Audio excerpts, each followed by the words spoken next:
Bonjour, moi je m'appelle Audrey-Anne Gagnon, je suis la coordonnatrice des Amis Soleil de Saint-Bruno. Donc c'est moi qui gère les différentes activités et qui fait le pont aussi avec le conseil d'administration. Et moi je me présente, Isabelle Gladu, je suis la présidente du conseil d'administration.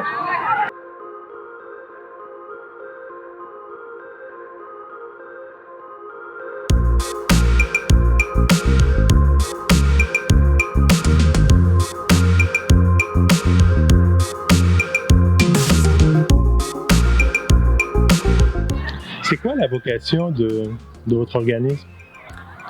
Le but des Amis Soleil de Saint-Bruno, leur mission, c'est vraiment de socialiser les jeunes qui ont une déficience intellectuelle ou un trouble du spectre de l'autisme ou d'autres syndromes. Donc, souvent, c'est des jeunes que la socialisation peut être un peu plus difficile.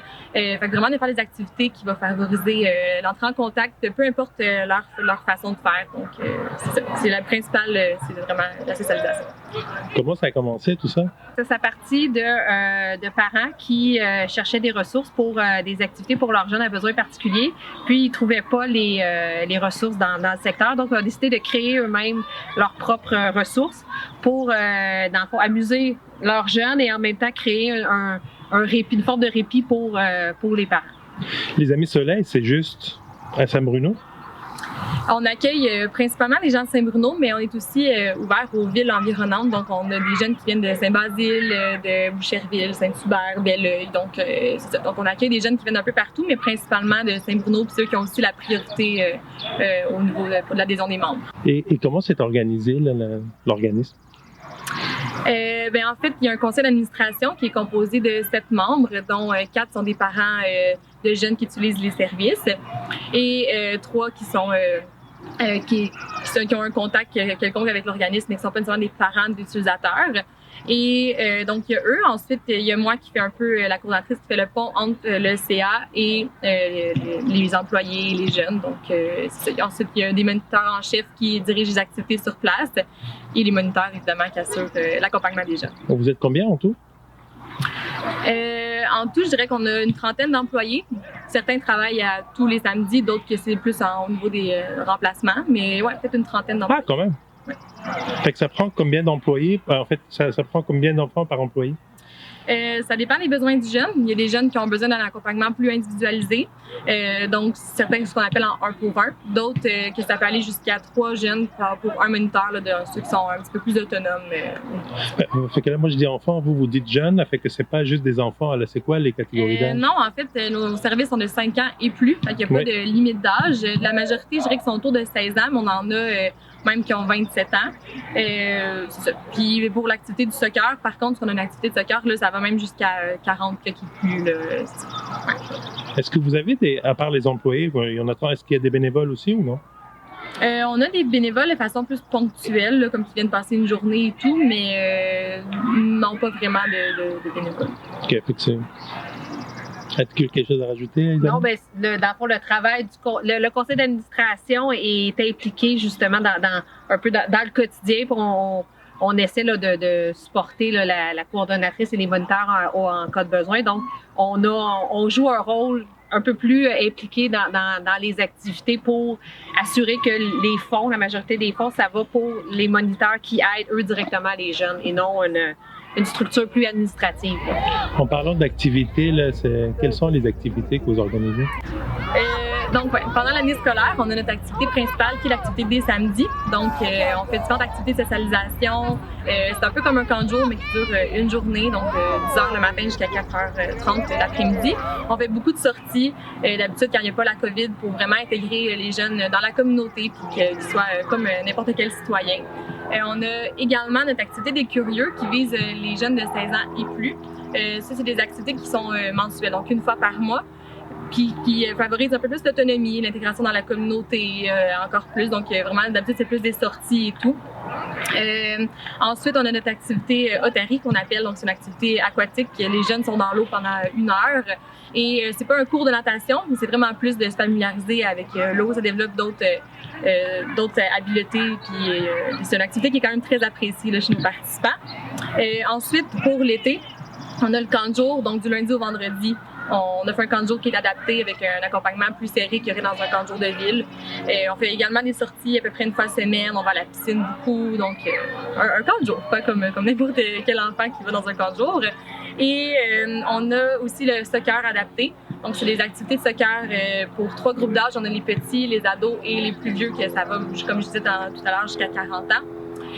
Donc, c'est une activité de soccer adaptée où on a plus de moniteurs sur place. On fait des jeux, des petites parties intra-équipes. Puis, des fois, même, on fait des parties contre d'autres villes de soccer adaptées aussi. Est-ce que c'est vraiment le fun, tout ça, là? Est-ce que les moniteurs ont une formation appropriée pour ça?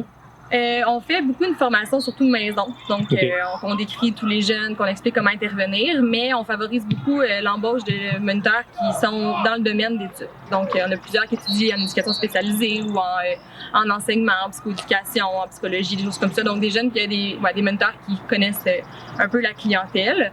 C'est ça. Donc, on essaie de favoriser surtout vers ces moniteurs-là, mais on en a quelques-uns qui étudient pas dans le domaine non plus. OK. Je pourrais juste me permettre d'ajouter, dans le fond, l'activité des curieux qu'Audrey-Anne faisait référence, une activité qui était un projet pilote il y a quelques années. Puis depuis peut-être 1 an ou 2, on l'a intégré à notre calendrier régulier.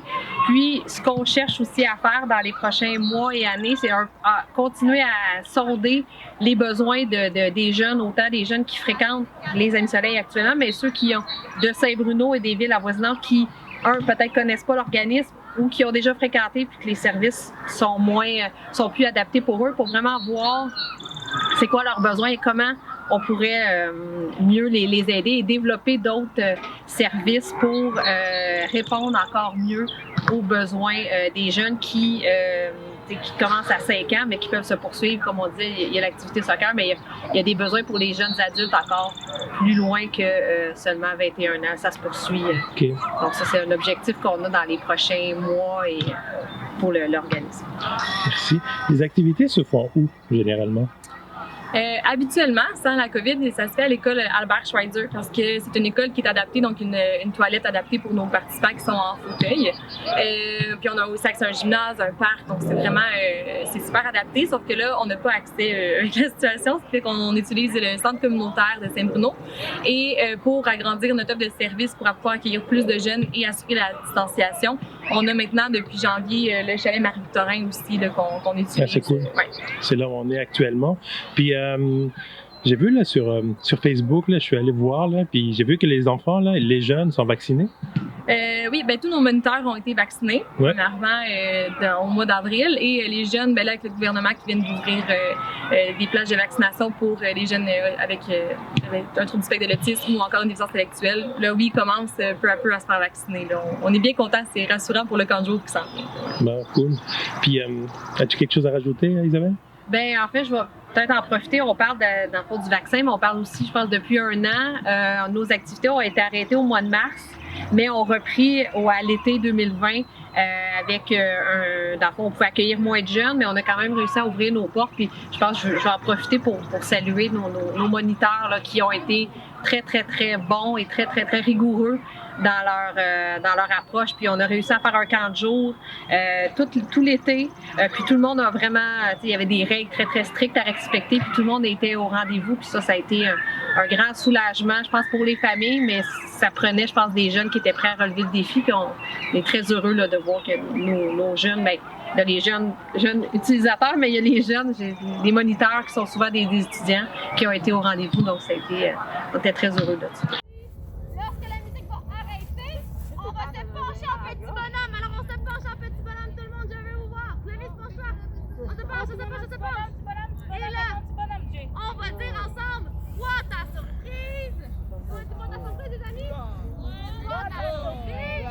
Et là, je vais dire, le lion. Alors on doit mimer le lion. Le lion.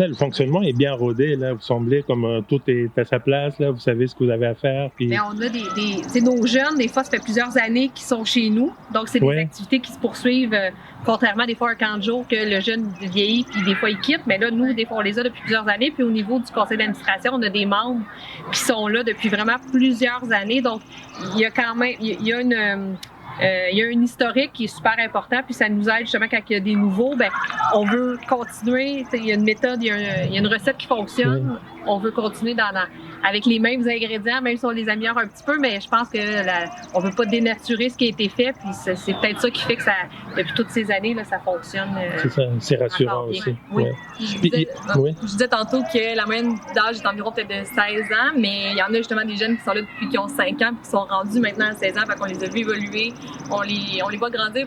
C'est comme devenu un peu une famille, on voit à quel point ils évoluent puis que leurs limitations sont repoussées tout le temps puis qu'ils se développent vraiment. Vous avez combien de jeunes ici?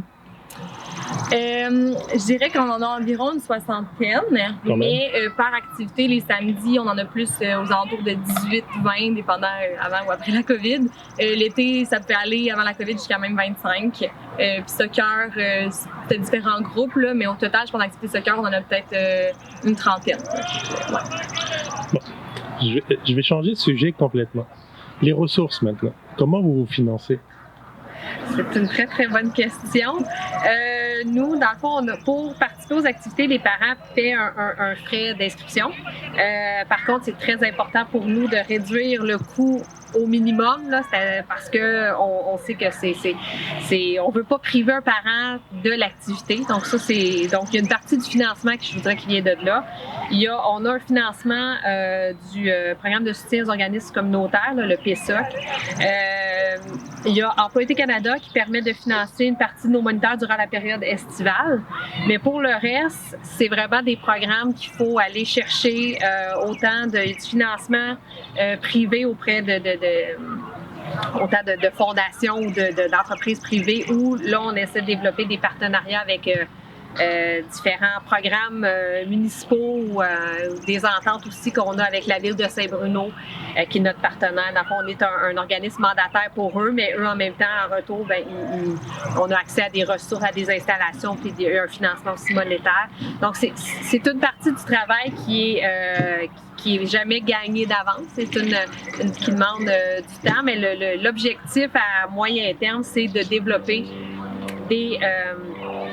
essayer de trouver des partenariats à long terme, autant au niveau, je dirais, privé, des entreprises privées, qu'au niveau des différentes instances gouvernementales pour assurer la pérennité de nos activités. Je pense que l'objectif, ce serait qu'on a un financement pour assurer nos activités à long terme. Puis après ça, si on veut développer d'autres choses ou ajouter, là, on peut aller chercher du financement privé et non pas aller chercher du financement privé pour assurer nos activités quotidiennes. Je pense que c'est l'objectif qu'on s'est fixé. On souhaite le réaliser. Puis les dernières activités qu'on avait avant, qu'on n'a pas eu depuis, ça va faire 2 ans, c'est le Never Speak Spaghetti, qui était organisé par un des membres du CA avec sa conjointe bénévolement. Puis là, l'été passé, l'année passée, il n'y a pas eu lieu. Cette année, je pense pas que ça va arriver non plus.